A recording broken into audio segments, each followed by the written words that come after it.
realmente batalhamos as mulheres, né, com esse objetivo de agradecermos a Deus por ter o Evangelho chegado ao Brasil.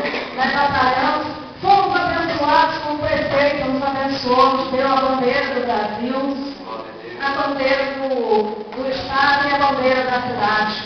Inclusive, ele foi convidado, que podia estar aqui, mas pelo feriado, teve outra prioridade.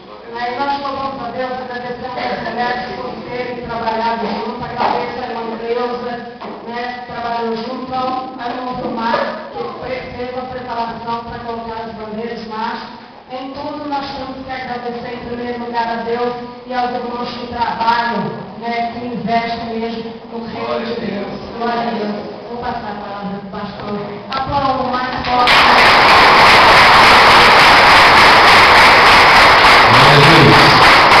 Amém. Participa conosco.